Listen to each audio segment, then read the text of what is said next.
Saja kita membuka kedua tangan kita, tanda kita berserah kepada Tuhan. Kami angkat hati kami bawa di hadapan-Mu Tuhan. Biarlah nyanyian ini bukan hanya dari mulut bibir kami, tapi sungguh Tuhan Engkau lihat hati kami. Dengan hati yang tulus kami datang menyembah-Mu Tuhan. Kami datang mengucapkan terima kasih Tuhan, terima kasih. Terima kasih Tuhan Yesus. Oh rabashandara labatakara labaya rabaya rabaya rabaya rabaya rabaya rabaya. Oh ramaya ramaya ramaya. Terima kasih Yesus. Katakan terima kasih. Terima kasih Yesus. Ku beri syukur. Ku beri syukur hanya bagimu, ya Allahku, ya Tuhanku. Terima kasih. Terima kasih Yesus. Terima kasih. Terima kasih Yesus. Ku beri syukur hanya bagimu. Terima kasih Yesus. Ku beri syukur hanya bagimu. Ku beri syukur hanya bagimu. Terima kasih Yesus.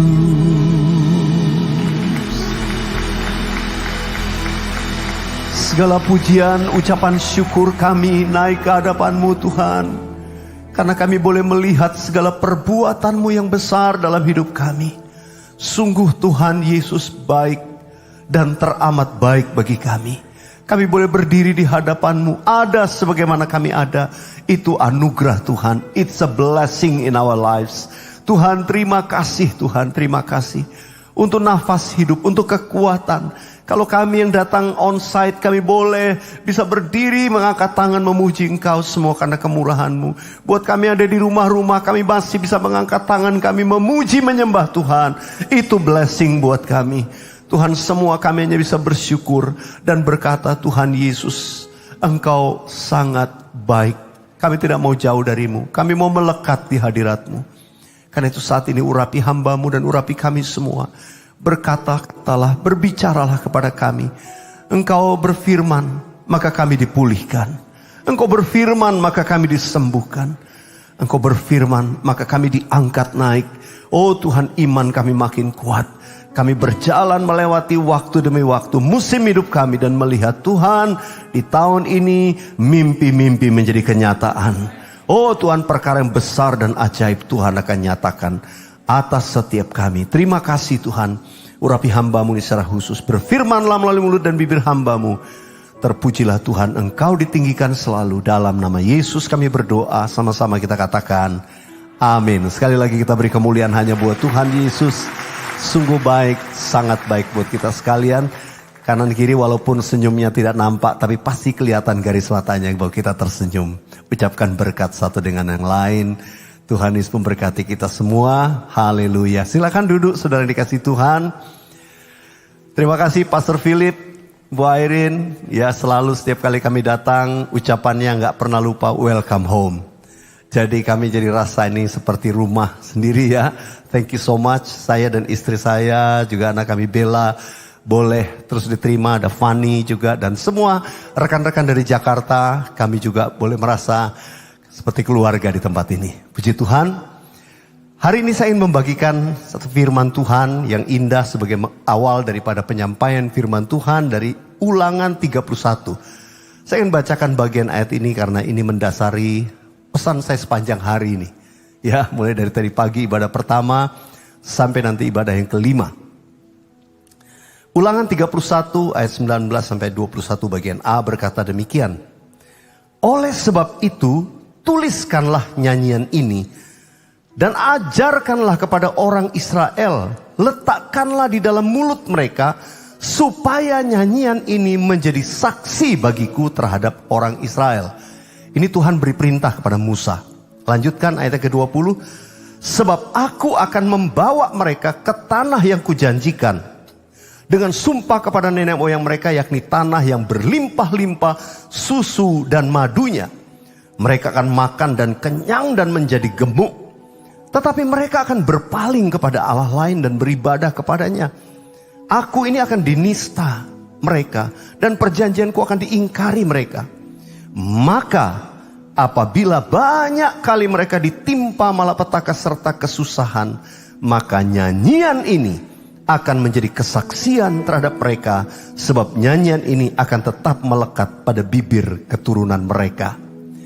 Tuhan terus menyuruh Musa untuk menuliskan sebuah nyanyian, supaya nyanyian ini akan diperkatakan, dinyanyikan berulang-ulang. Dan Tuhan berkata, nyanyian ini menjadi saksi bagiku terhadap orang Israel.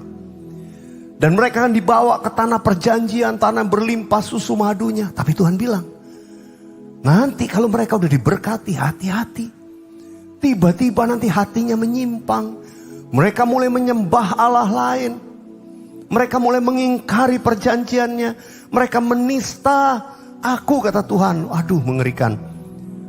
Tapi Tuhan bilang, nanti ketika mereka mulai ditimpa malapetaka, keadaan-keadaan yang gak enak, kesusahan, dikatakan maka nyanyian ini akan menjadi kesaksian terhadap mereka. Sebab nyanyian ini akan tetap melekat di bibir keturunan mereka. Saudara yang dikasihi Tuhan, saya percaya Tuhan memberikan nyanyian buat gereja Tuhan untuk dinyanyikan, bukan sebuah hiburan, tapi itu adalah firman untuk mengingatkan kita menjadi saksi bagi Tuhan. Saudara, berapa banyak di antara kita yang kalau bisa bersaksi, saudara berkata, iya, saya tuh satu ketika kehidupan yang gak karu-karuan. Mungkin ada saudara berkata, wah jungkir balik, dulu saya sungguh-sungguh sama Tuhan, tiba-tiba saya mungkin waduh hidupnya gak karu-karuan dan lain sebagainya. Sampai akhirnya saya datang ibadah, baru orang nyanyi muji Tuhan, saya udah nangis gak karu-karuan. Tiba-tiba saudara dilawat, diingatkan kembali akan janji Tuhan, akan firman Tuhan. Menjadi saksi bagiku, kata Tuhan. Dan pada waktu itu nyanyian itu mengingatkan akan segala firman Tuhan, apa yang diperintahkan Tuhan dan apa yang dijanjikan Tuhan dalam hidup kita. Saudara, nyanyian itu powerful. Nyanyian itu powerful. Karena itu saudara, apa yang kita nyanyikan itu adalah perkataan kita. Dan kalau nyanyi bukan sekedar nyanyi karena hobi nyanyi, nyanyi karena kita percaya, nyanyi karena iman. Alkitab berkata, jadilah menurut imanmu, jadilah menurut perkataan. Maka saya percaya apa yang kita nyanyikan itu selalu akan menunjukkan kuasa Tuhan yang terjadi atas hidup kita. Yang percaya katakan amin. Saya percaya nyanyian-nyanyian banyak diberikan Tuhan. Dan setiap kali Tuhan menyuruh memberikan saya satu nyanyian, maka pasti ada maksud Tuhan di dalamnya. Saya teringat di masa pandemi, ya beberapa bulan lalu ketika mulai masuk pandemi dan sebagainya, ya tiba-tiba ada satu statement yang Tuhan berikan. Kamu tuliskan, kamu perkatakan. Dan saya mulai menuliskan nyanyian. Jadi saya sudah mohon izin sama Pak Philip hari ini, itu saya banyak menyanyi, ya, menyampaikan firman melalui nyanyian. Saudara, tadi ibadah pertama sampai kelima nanti nyanyiannya beda-beda, saudara. Ya. Ibadah yang kedua, saya ingin membagikan satu nyanyian yang Tuhan berikan selama masa pandemi ini. Judulnya, Badai Pasti Berlalu. Ya, saya undang istri saya Molin, anak kami Bella. Saudara, Tuhan tuh janji, badai ini pasti berlalu dalam hidup kita. Mungkin ada di antara kita yang menghadapi badai, tapi perkatakan janji Tuhan, firman Tuhan, bahwa badai ini pasti akan berlalu. Haleluya. Berikan tepuk tangan dulu buat Tuhan Yesus. Haleluya.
berlalu.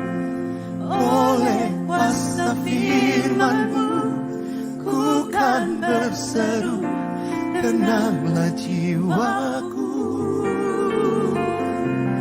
Malam pasti berlalu, fajar terbit bagiku. Ku girang dalam cahaya wajah-Mu, Yesus.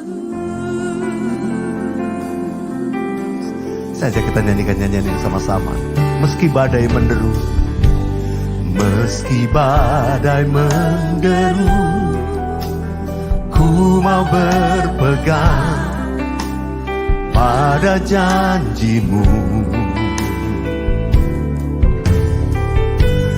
Meski gelap jalanku, tetap mataku memandang padamu. Badai pasti berlalu, badai pasti berlalu. Oleh kuasa firman-Mu ku kan berseru, tenanglah jiwaku. Malam pasti berlalu, fajar terbit bagiku. Ku girang dalam cahaya wajah-Mu. Badai pasti berlalu, badai pasti berlalu. Oleh kuasa firman-Mu ku kan berseru, tenanglah jiwaku. Malam pasti berlalu, fajar terbit bagiku. Ku girang dalam cahaya wajah-Mu, Yesus. Mungkin ada banyak di antara kita sedang mengalami badai dalam hidup kita hari-hari ini. Badai apa saja? Dalam masalah finansial, pekerjaan, keuangan. Badai menerpa rumah tangga, keluarga. Badai menerpa kondisi kita, kesehatan. Badai dalam kehidupan. Apalagi kita tahu badai pandemi yang terus mungkin selama beberapa bulan yang lalu kita alami. Tapi percaya, kalau kita bersama dengan Tuhan Yesus, badai pasti berlalu. Badai pasti berlalu karena Yesus bersama-sama dengan kita. Saudaraku yang dikasihi Tuhan, mungkin ada di antara kita hidupnya seperti malam. Gelap, gak tahu mau berjalan kemana, malam gelap.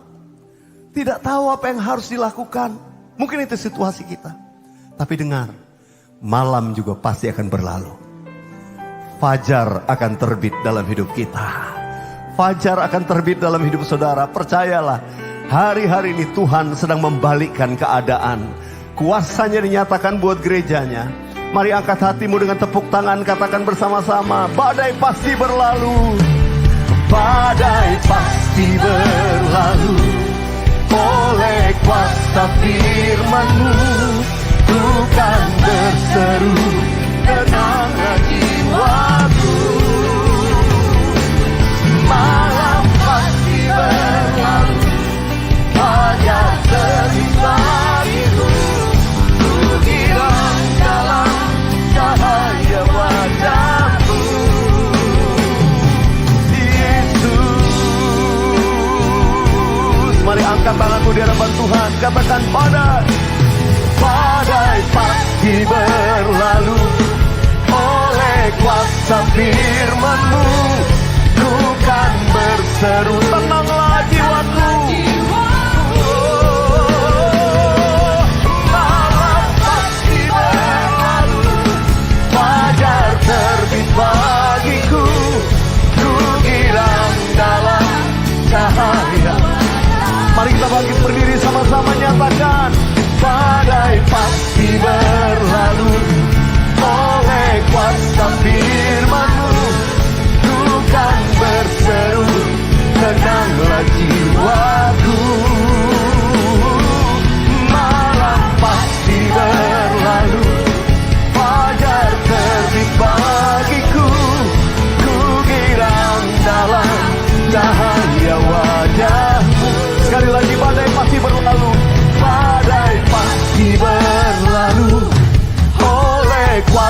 firman-Mu, ku kan berseru, tenanglah jiwaku. Malam pasti berlalu, fajar terbit bagiku, ku girang dalam cahaya wajah-Mu. Ku girang, katakan, ku girang dalam cahaya wajah-Mu. Aku mau bergirang Tuhan, ku girang dalam cahaya wajah-Mu, Yesus. Kita berikan tepuk tangan buat Tuhan Yesus. Kami bergirang, kami bermegah di dalam Engkau. Kami bersorak dan beria di dalam Engkau, panji kemenangan kami. Haleluya, haleluya. Hati kami angkat kepadamu dengan sukacita. Kami pegang firman-Mu. Oleh kuasa firman-Mu kami juga diberi kuasa untuk berkata atas badai dalam hidup kami. Diamlah, tenanglah. Terima kasih Tuhan, terima kasih. Terima kasih, haleluya.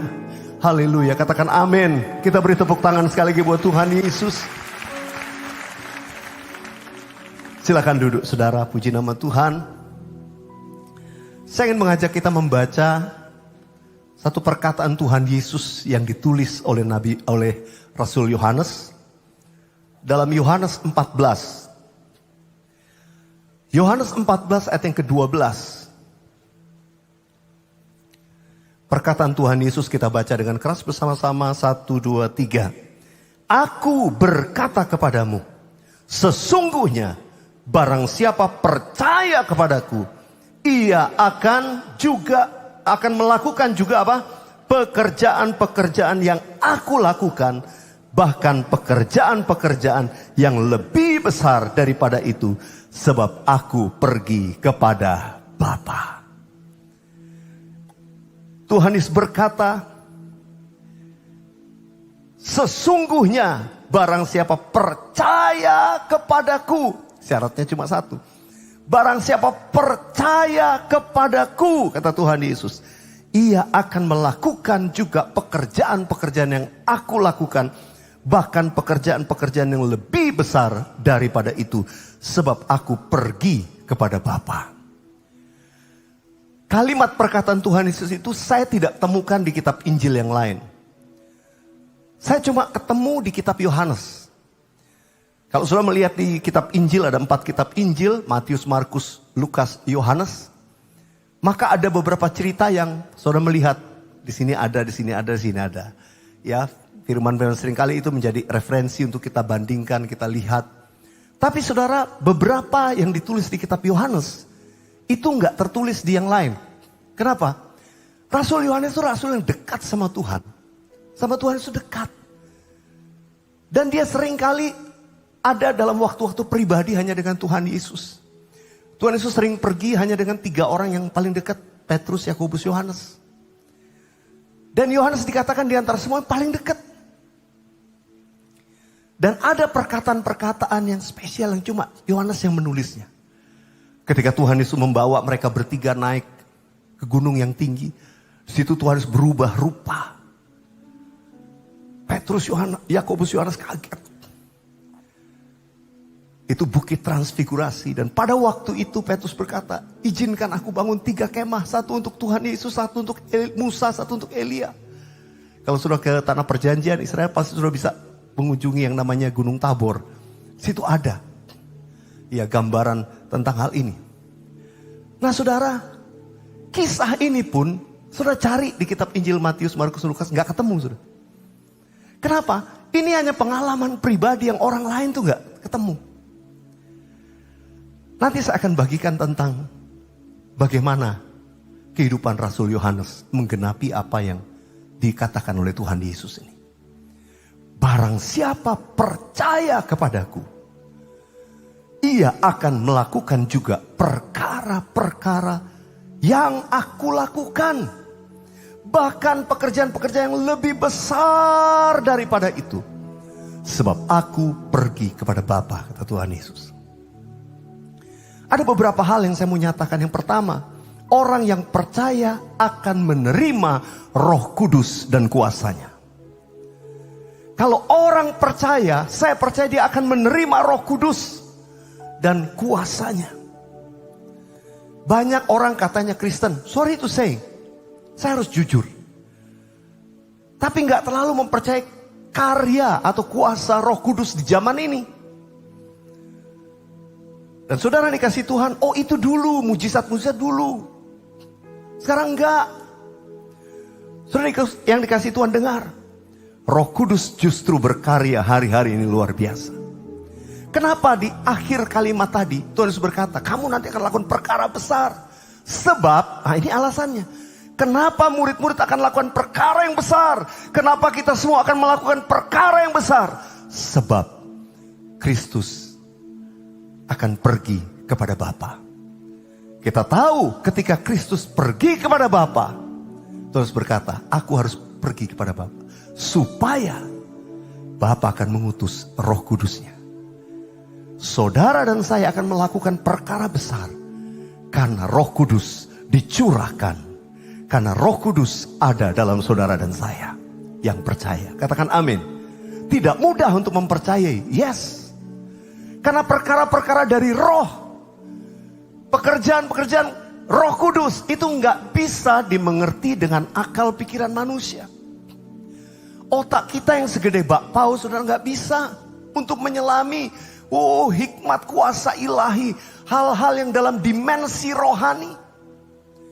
Karena itu seringkali orang coba mengenal Tuhan dengan pikirannya yang sempit dan menganggap udah kenal Tuhan. Lalu mulai membatasi karya Tuhan, karya Roh Kudus. Saya berdoa kita adalah umat yang percaya. Karena itu umat yang percaya juga sanggup mempercayai pekerjaan Roh Kudus. Sanggup mempercayai untuk menerima Roh Kudus dan mengalami kepenuhan oleh Roh Kudus. Dan nanti oleh Roh Kudus yang ada dalam kita, kita akan melakukan perkara-perkara yang besar. Yang percaya katakan amin.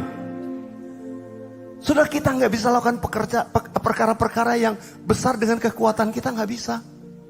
Nggak bisa. Tuhan Yesus mengadakan tanda-tanda dan mujizat.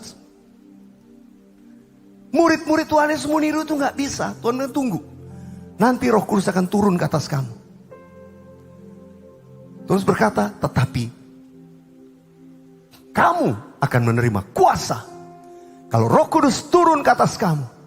Dan kamu akan menjadi saksiku di Yerusalem, Yudea, Samaria, sampai ke ujung bumi. Hanya kalau Roh Kudus turun atas kita, memenuhi kita, kita akan melakukan perkara-perkara yang besar. Yang percaya katakan amin. Karena itu bebaskan Roh Kudus. Saya bersyukur kami bersama-sama Pastor Philip, juga sebagai hamba-hamba Tuhan yang sungguh kami ini gak ada apa-apanya. Gak ada apa-apanya.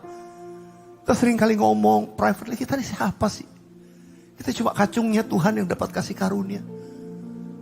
Kita cuma dulosnya Tuhan. Tapi karena Roh Kudus yang ada di dalam kami bisa melihat perkara ajaib terjadi. Saudara yang dikasih Tuhan, hari-hari ini kalau saya lihat, kemarin saya bersama dengan Pastor Philip di saat teduh, saya dengar kesaksian-kesaksian yang luar biasa. Zaman Yesus belum ada internet, saudara. Tapi zaman sekarang ada internet. Pastor Philip cuma ngomong depan kamera, memperkatakan mujizat kesembuhan. Mungkin yang disembuhkan tuh jauh ada di benua lain. Kesembuhan terjadi. Bukan karena kita ketemu tatap muka dan tumpang tangan. Wah, itu hamba Tuhan itu top chair tuh. Kalau tumpang tangan sembuh. Tuhan bilang, kamu akan lakukan perkara yang jauh lebih besar dari yang kau perbuat. Karena di zaman Yesus belum ada internet. Tapi itu sekarang. Kuasa, mujizat itu terjadi. Oh haleluya. Saya excited kalau melihat ini. Sebab Injil Kerajaan harus diberitakan. Dan waktu kedatangan Tuhan Yesus sudah sangat-sangat singkat. Karena itu saya percaya bukan hanya kami hamba-hamba Tuhan. Tapi semua saudara, kita semua akan dipakai Tuhan. Yang percaya katakan amin. Berikan tepuk tangan buat Tuhan Yesus.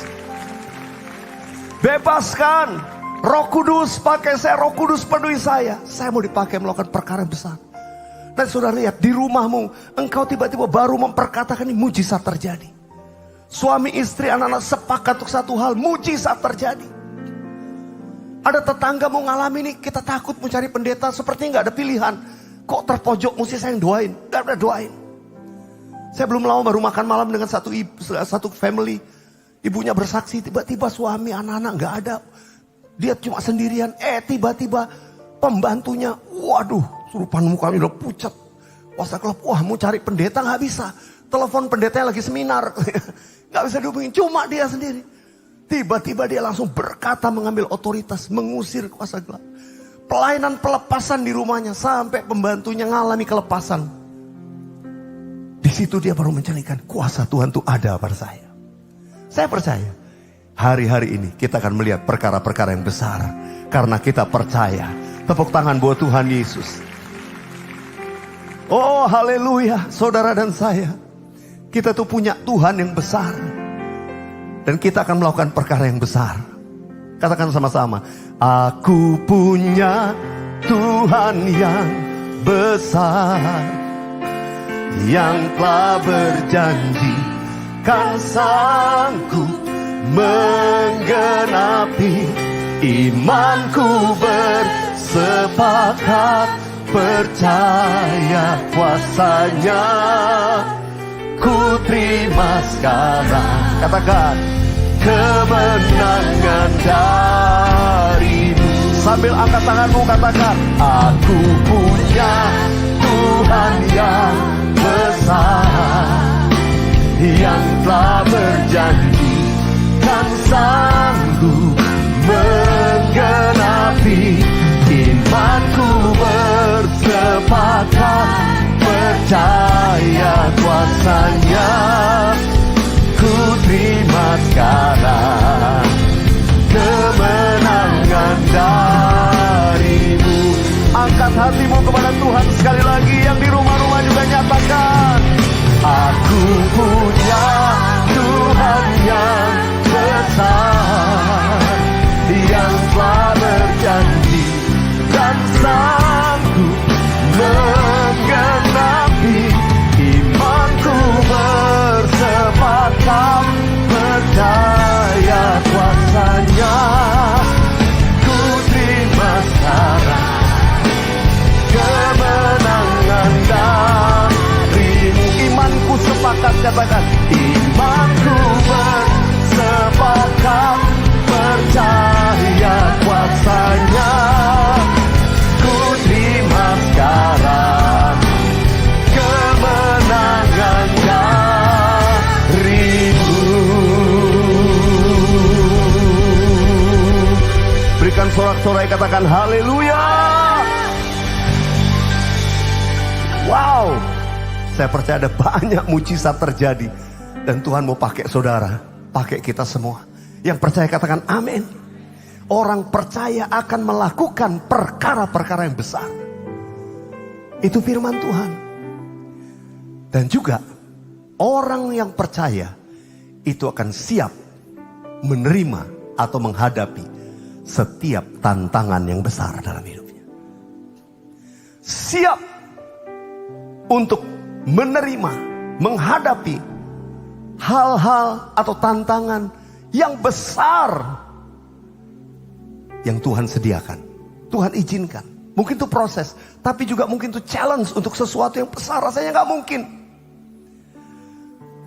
Saya teringat apa yang firman Tuhan katakan dalam Yeremia 33 ayat yang ketiga. Yeremia 33 ayat 3 berkata begini, berserulah kepadaku, maka aku akan menjawab engkau dan akan memberitahukan kepadamu hal-hal yang besar dan yang tidak terpahami, yakni hal-hal yang tidak kau ketahui. Saya baca sekali lagi. Berserulah kepadaku, kata Tuhan, maka aku akan menjawab engkau dan akan memberitahukan kepadamu hal-hal yang besar. Katakan sama-sama, hal-hal yang besar yang tidak terpahami, yakni hal-hal yang tidak kau ketahui. Saya percaya kalau kita gerejanya, kita umatnya, berseru sungguh-sungguh sama Tuhan. Berseru sungguh-sungguh sama Tuhan. Nanti Tuhan akan menjawab kita.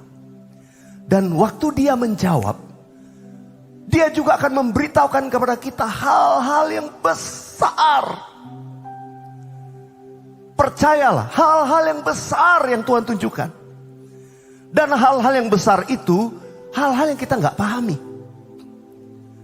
Karena nggak bisa dipahami dan kita nggak ketahui, maka seringkali waktu kita menerima hal besar, kita skip. Kita bilang, bukan saya itu. Bukan saya. Siapa saya? Ketika Tuhan ngomong suatu, siapa saya? Ini Tuhan salah kali. Bukan saya mana mungkin mengerjakan. Ini terlalu besar buat saya. Saya mau beritahu saudara, kalau engkau berdoa dan Tuhan nyatakan hal-hal yang besar, jangan skip. Jangan skip, don't skip. Receive it. Terima dengan iman. Karena itulah perkara besar yang Tuhan mau kerjakan dalam hidup saudara. Waktu saya dengarkan klip di awal tadi, Pastor Philip berkata, 1000 gereja dengan 1 juta disciples, murid-murid. Mungkin banyak kita, wah ini Pak Philip mimpi nih. Ya memang mimpi ya Pak. Tahun mimpi dan penglihatan. Tapi itulah hal-hal yang besar yang secara manusia kita nggak pahami. Nggak pahami artinya how to-nya gimana? Ya pokoknya terserah Tuhan. Cuma ikut. Tapi orang yang percaya, kalau dia doa, pasti Tuhan akan berikan hal-hal yang besar. Mungkin untuk family, mungkin untuk bisnis saudara. Tiba-tiba Tuhan bukakan hal yang besar, Tuhan sudah berkata, aduh enggak lah, enggak bisa lah. Sudahlah, saya mah sudah segini aja cukup, udahlah, saya mah enggak mau besar-besar, cukup. Lalu kita berhenti. Dan biasanya kita bukan berhenti, kita sedang masuk masa stagnasi dan turun. Karena Tuhan mau Anda dan saya terus naik dan tidak turun. Dia panggil kita untuk jadi kepala dan bukan ekor. Saudara dikasih Tuhan, siap menerima hal-hal yang besar dari Tuhan. Sebab Dia besar. Sebab Dia ajaib. Mari angkat tangan. Katakan, sebab Kau besar, perbuatanmu ajaib. Tiada seperti Engkau. Amin. Tiada seperti Engkau, sebab Kau besar, perbuatanmu ajaib. Tiada seperti Engkau. Tiada seperti Engkau. Dengan iman mari umat Tuhan katakan, sebab Kau besar. Sebab Kau besar, perbuatanmu ajaib. Hal-hal yang tidak kamu pahami, Tuhan mau nyatakan sebab Dia besar.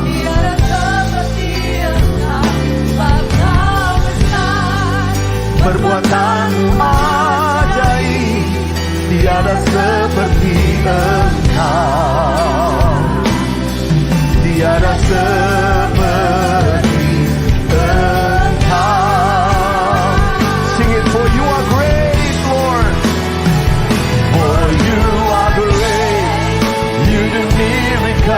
so great, there is no one else like you. There is no one else like you. For you are great, you do miracles so great. There is no one else like you. There is no one else like you.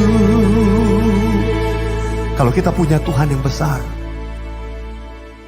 dan rohnya ada di dalam kita, kita akan melakukan perkara-perkara yang besar. Tuhan Yesus katakan, apa yang aku lakukan kamu juga akan lakukan. Bahkan lebih besar daripada itu.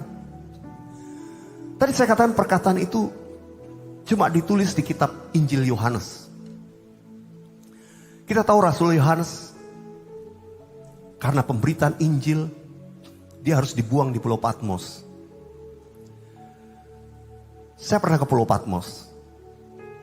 Dan waktu di Pulau Patmos, saya punya pengalaman yang menarik. Mengunjungi tempat dulu, biasanya Yohanes setiap hari berdoa. Dia naik ke satu bukit, ada gua di situ. Di situ dia berdoa. Dan dari gua itu bisa menatap lautan lepas. Dia suka berbaring satu batu dalam gua itu, dia menatap ke atas bersama dengan asistennya. Dan pada satu ketika, langit di atas gua itu berubah menjadi sebuah penglihatan tentang surga. Disitulah dikatakan Yohanes menuliskan kitab Wahyu.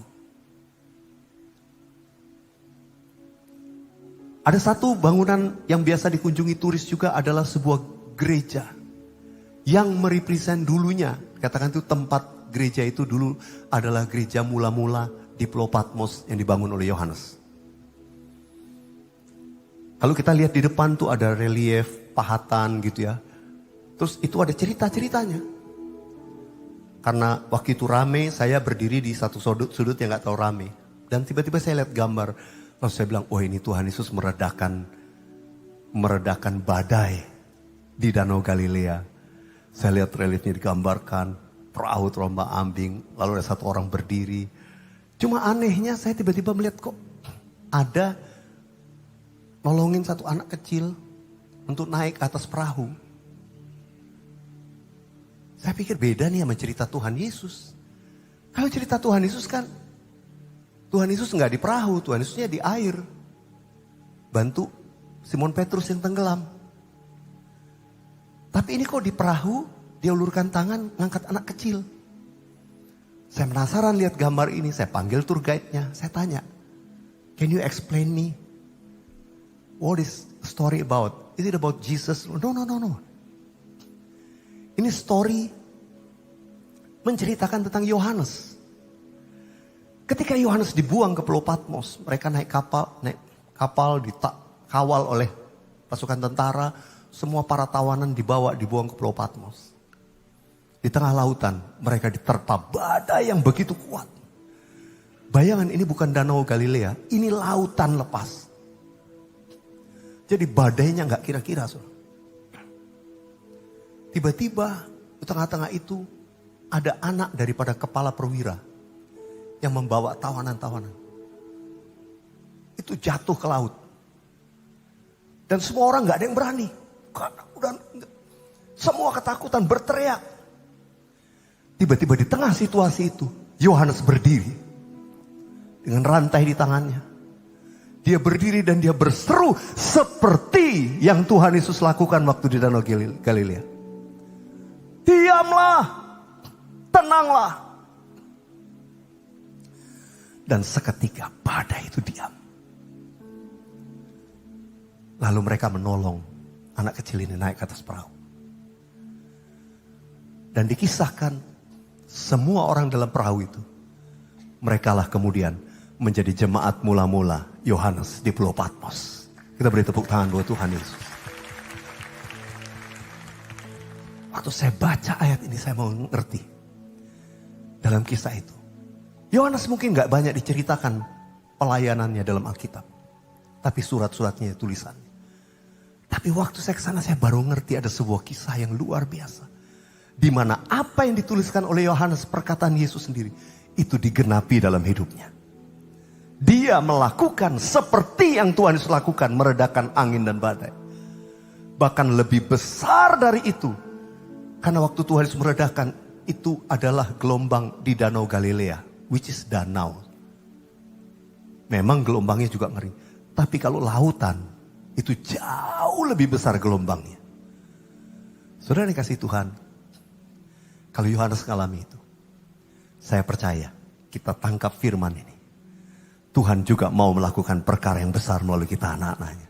Dan bagi dia tidak ada perkara yang mustahil. Kita berikan tepuk tangan buat Tuhan Yesus. Haleluya. Sesudah dari Pulau Patmos, kemudian Yohanes itu tinggal dan mengakhiri banyak hidupnya di kota Efesus. Dari Pulau Patmos terakhir dia ke kota Efesus di daerah Turki. Saudara, kalau saudara pergi ke kota Efesus, Saudara akan ketemu sebuah kuil, puing-puing kuil bekas kuil Dewi Artemis. Kuil itu sudah runtuh sejak lama, tapi dibiarkan menjadi peninggalan dan sampai sekarang menjadi wisata turis.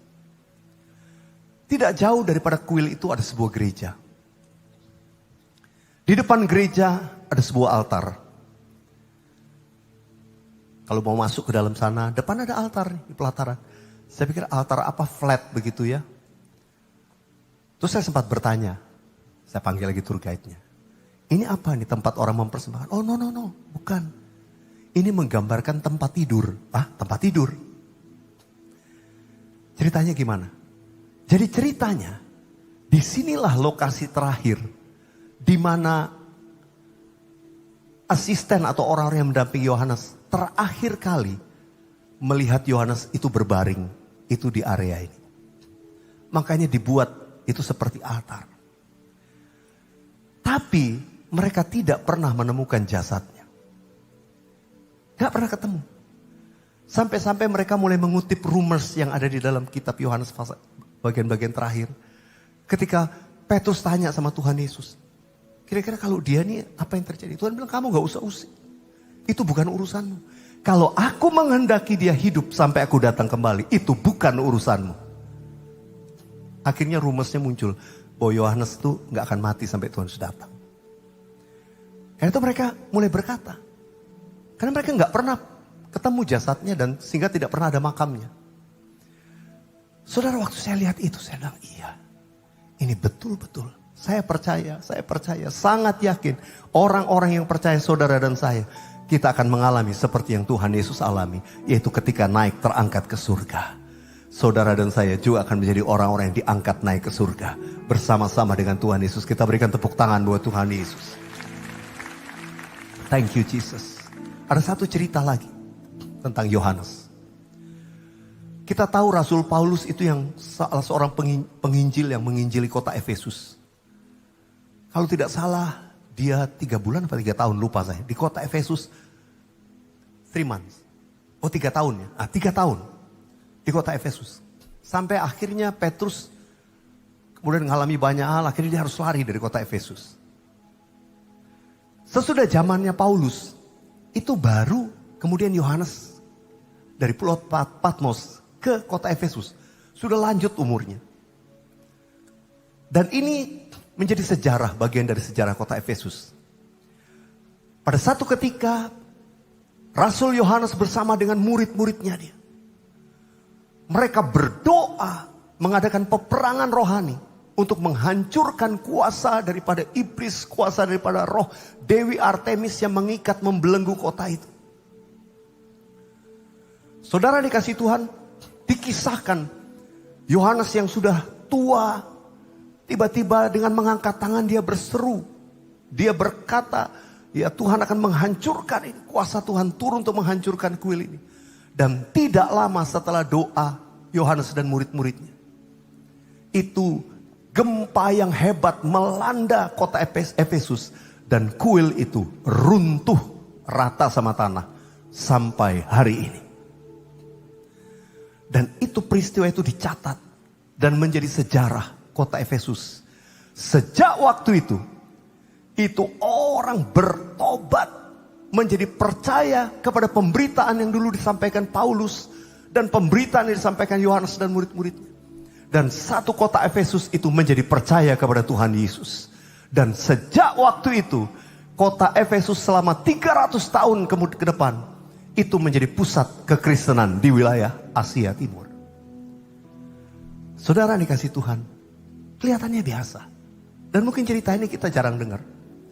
Tapi itu membuat saya excited. Orang yang intim dengan Tuhan melakukan perkara besar. Dia gak muda lagi, tapi dia tua. Tapi dia berdiri. Dan dia menghardik setiap kuasa iblis. Dia bukan hanya menghardik badai tofan. Tuhan Yesus menghardik orang yang kerasukan setan. Roh-roh jahat lari, masuk babi-babi, masuk ke laut. Tuhan Yesus menghardik semua kuasa kegelapan yang mengikat manusia.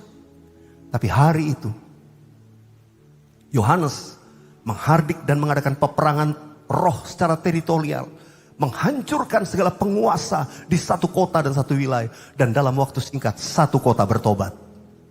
Dan kota Efesus menjadi pusat kekristenan dunia pada masa itu selama 300 tahun.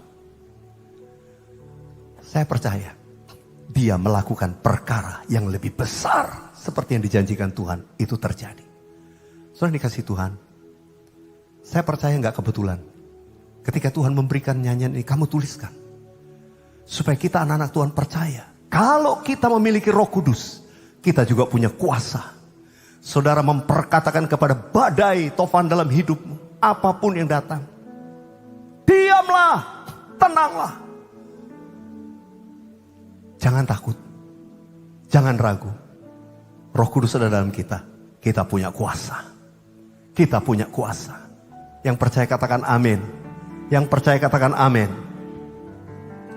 Saya undang kita bangkit berdiri sama-sama. Katakan, percaya mujizat terjadi, kuasamu nyata di sini, melakukan perkara heran di luar pikiran. Percaya mujizat terjadi, kuasamu nyata di sini, jauh melampaui pikiranku. Katakan, aku sudah sembuh. Percaya mujizat terjadi, kuasamu nyata di sini, kau melakukan perkara heran di luar pikiran. Percaya mujizat terjadi, kuasamu nyata di sini, jauh melampaui pikiranku. Katakan, aku sudah sembuh. Biar musik naikkan pujian ini. Saudara, apapun keadaan saudara, saya ajak kita mengangkat tangan dimanapun saudara berada. Taruh satu tangan lain di dada saudara. Ucapkan dengan iman. Badai apapun yang saudara hadapi, mungkin sakit, penyakit, masalah keuangan, masalah dalam rumah tangga, saudara di rumah-rumah juga, angkat tanganmu dan berkata, tenanglah, diamlah. Setiap badai dalam hidup kami, perkatakan, aku ini sudah sembuh.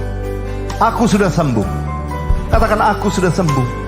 Dalam nama Yesus, keluargaku pulih. Katakan, dalam nama Yesus, usahaku diberkati Tuhan. Dalam nama Yesus, pintu yang tertutup terbuka dalam hidupku. Dalam nama Yesus, terjadilah jawaban doa. Oh haleluya. Kau melakukan perkara heran di luar pikiran.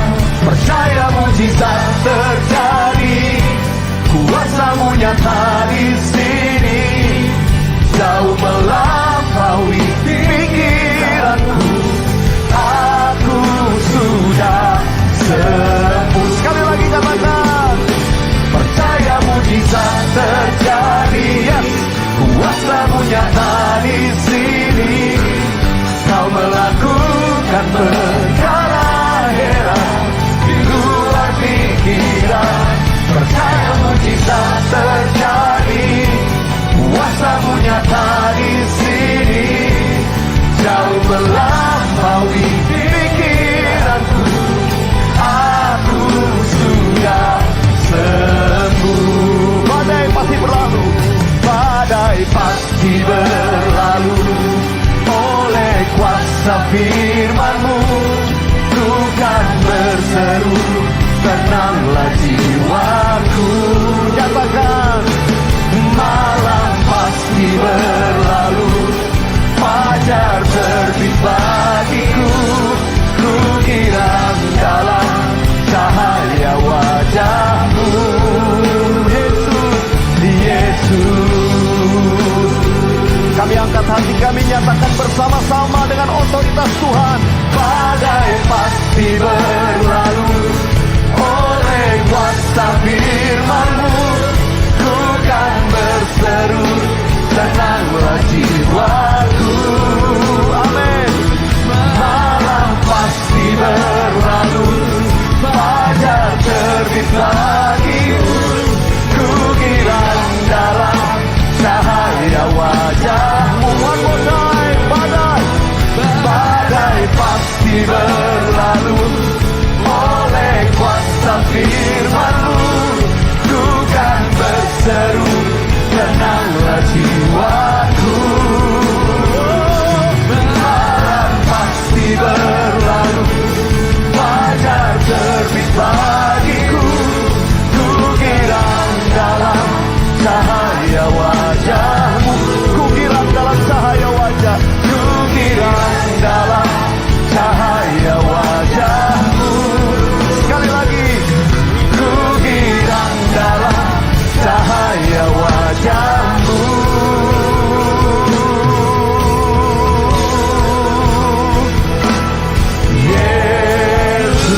meteraikan firman-Mu Tuhan di dalam hati kami.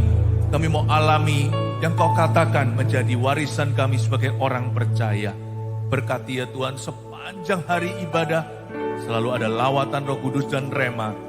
Selalu ada pewahyuan seperti yang Kau beri kepada Yohanes di Pulau Patmos. Kau berbicara kepada jemaat-Mu. Haleluya.